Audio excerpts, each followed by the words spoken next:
Nagina seat पर कितनी मजबूत है चंद्रशेखर की दावेदारी, जानिए पूरी रिपोर्ट। नमस्कार साथियों, आप देख रहे हैं हमारे यूट्यूब चैनल लेके न्यूज़ 787। मैं हूं अवनीश कुमार।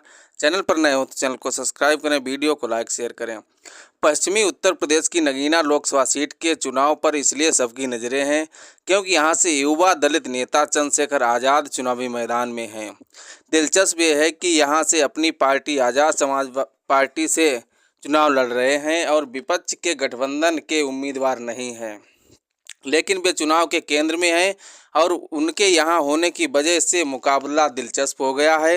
बीते 6 अप्रैल को नगीना लोकसभा क्षेत्र के नगीना कस्बे में बहुजन समाज पार्टी के राष्ट्रीय कोऑर्डिनेटर आकाश आनंद ने कहा, वह हमारे लोगों को उतार कर लड़ाई लड़ने की बात करते हैं, लेकिन अपना मुकद्दर बनाने के बाद लोगों को छोड़कर चले जाते हैं। आकाश आनंद ने भले ही अपने संबोधन में आज़ाद समाज पार्टी के राष्ट्रीय अध्यक्ष चंद्रशेखर आज़ाद का नाम नहीं लिया, लेकिन लोग समझ गए थे कि उनका इशारा किधर है। बात यही नहीं थमती। 14 अप्रैल को समाजवादी पार्टी के अध्यक्ष और पूर्व मुख्यमंत्री अखिलेश यादव ने भी नगीना लोकसभा क्षेत्र के नहटौर इलाके में एक जनसभा में चंद्रशेखर पर निशाना साधा। उन्होंने चंद्रशेखर पर इंडिया गठबंधन के नेताओं को लुभाने का आरोप लगाया। ये 2 मामले थे जब एक के बाद एक चंद्रशेखर के खिलाफ सुनाई दिए। हालांकि चंद्रशेखर अपनी तमाम जनसभाओं में इन दोनों नेताओं के खिलाफ कुछ भी बोलने से परहेज करते दिख रहे हैं, पर ऐसा क्या हुआ कि वे इन दोनों नेताओं के निशाने पर आ गए। आकाश आनंद और समाजवादी पार्टी अध्यक्ष अखिलेश यादव द्वारा की गई टिप्पणियों पर चंद्रशेखर आज़ाद ने कहा कि देखिए, हर आदमी के अपने अपने संस्कार होते हैं, वह अपने अपने हिसाब से बात बोलता है। अगर आदमी लिखी हुई बात बोल रहा है तो उसे बात किसी ने लिख कर दी है, और जब अपने मन से बोलता है तो वह वो बोलता है जो उसके संस्कार होते हैं। इस तरह की भाषा का प्रयोग जो कर रहा है वह उसके संस्कार हो सकते हैं। मैं किसी की बुराई नहीं कर रहा हूँ, मैं सभी की मंगल कामना करता हूँ। हालांकि वह आगे भी कहते गए कि नगीना सीट पर उनकी लड़ाई भाजपा से। बहुजन समाज पार्टी से 2 बार विधायक रहे मोहम्मद गाजी आज़ाद समाज पार्टी में से जुड़े हैं और चंद्रशेखर आज़ाद के समर्थन में हैं। वह इन नेताओं की टिप्पणियों को चंद्रशेखर आज़ाद के बढ़ते कद से आंकते हैं। उन्होंने कहा कि मुखालफत किसकी होती है, आप गाली किसे देते हैं। जिसको आप अपना कंपटीटर मानते हैं तो एक काम वो कर रहे हैं, उन्हें लग रहा है कि दुकानें बंद होने जा रही हैं। नगीना लोकसभा क्षेत्र में चंद्रशेखर आज़ाद एक बाहरी प्रत्याशी हैं, लेकिन ये क्या यहाँ वह वाकई खास बन रहे हैं, इस बारे में उनके समर्थन और जिला पंचायत सदस्य विवेक सेन कहते हैं, अगर आज प्रदेश की सारी पार्टियों के हेलीकॉप्टर यहाँ उतर रहे हैं तो ये चंद्रशेखर की वजह है। उन्हें मालूम है कि यदि चंद्रशेखर यहाँ से जीते तो जैसे सभी नेताओं के गढ़ हैं, उसी तरह बिजनौर भी चंद्रशेखर आज़ाद का गढ़ होगा।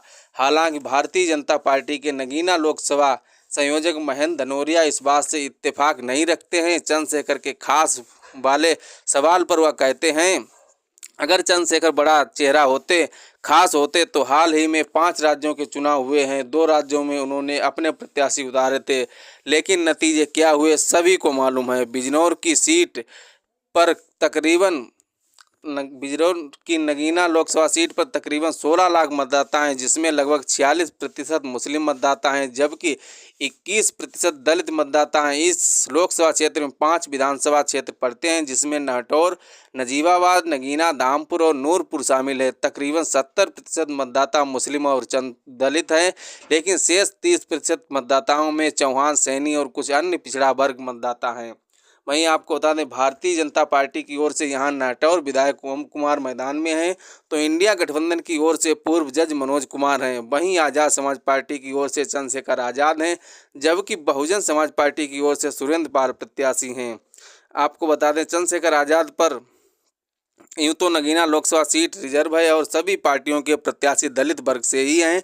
हालांकि दलित मतदाताओं को बहुजन समाज पार्टी का एक परंपरागत वोट माना जाता है। इस बार ग्राउंड पर हालात अलग दिख रहे हैं। नगीना कस्बे से तकरीबन 20 किलोमीटर दूर कुछ महिला पुरुष एक धर्मशाला के पास एकत्रित दिखे। ये इलाका दलित बाहुल है। एक महिला ने कहा, हमने अगर बहन जी को जिताया था, अगर वह निकल कर मैदान में आती तो कुछ चुनाव लड़ाते, लेकिन वह काफ़ी समय से दिखाई नहीं दे रही हैं।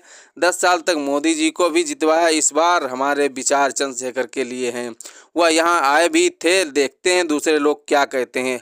पास ही एक बुजुर्ग महिला भी लीलावती खड़ी है, पल्लू मुंह में दबाए कहती है, हम तो वहीं जाएंगे जहां हमारे पास के लोग वोट करेंगे। ये सब कुछ देखते ही टीवी मरम्मत की दुकान के भीतर बैठे एक व्यक्ति ने कहा, हम तो मोदी जी के वोटर हैं, उनकी सरकार में गुंडाई खत्म है, लोग सुरक्षित हैं। ऐसे ही एक दलित युवक सुमित कुमार हमारी बातचीत के दौरान आगे आकर बोलता है कि मैं स्नातक का छात्र हूँ, सरकार वैकेंसी निकालती है, रोजगार की बात करती है, लेकिन पेपर देने के बाद परीक्षाएं रद्द हो रही हैं। आपको बता दें, वर्ष 2019 के लोकसभा चुनाव में इस सीट पर महागठबंधन से बसपा प्रत्याशी गिरीश चंद ने जीत हासिल की थी। उन्होंने यहां 1,67,000 मतों से जीते थे और भाजपा प्रत्याशी डॉक्टर यशवंत सिंह को हराया था।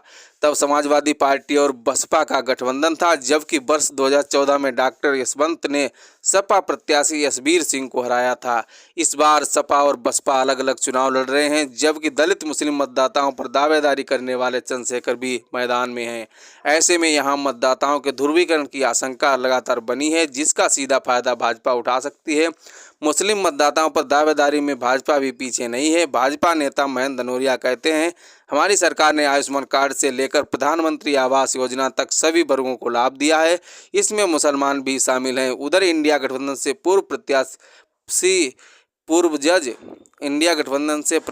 पूर्व जज मनोज कुमार बीबीसी से कहते हैं, देश में सांप्रदायिकता नहीं चलने दी जाएगी।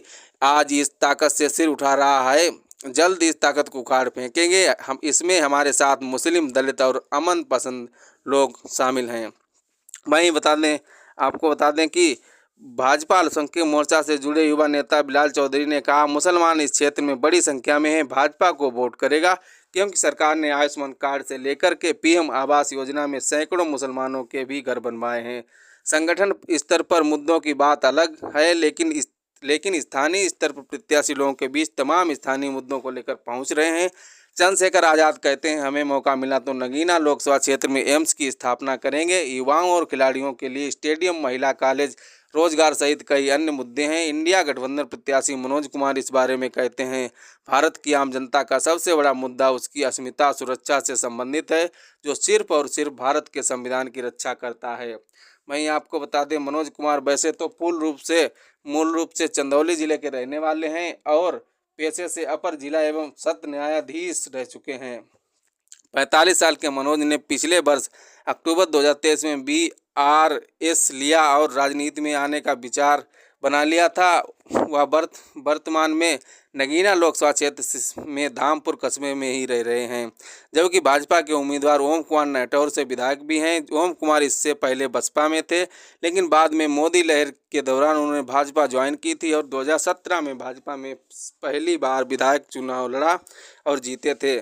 संगठनात्मक स्तर पर राष्ट्रीय स्तर के मुद्दों को छोड़ दे तो भारतीय जनता पार्टी की तरफ से इस सीट पर जीत सुनिश्चित करने के लिए 1 साल पहले से ही धामपुर सेवरा के रेलवे स्टेशन का जीर्णोद्धार की स्थापना की तैयारी है। कुछ इन्हीं मुद्दों के साथ भाजपा यहां मैदान में है, जबकि सुरेंद्र पाल सिंह बहुजन समाज पार्टी से इस क्षेत्र से प्रत्याशी हैं। वह मुजफ्फरनगर जिले की पुरकाजी विधानसभा क्षेत्र के गाँव सिलावर के रहने वाले हैं। सुरेंद्र पाल सिंह पेशे से वकील हैं। वह लंबे समय से बसपा से जुड़े हैं।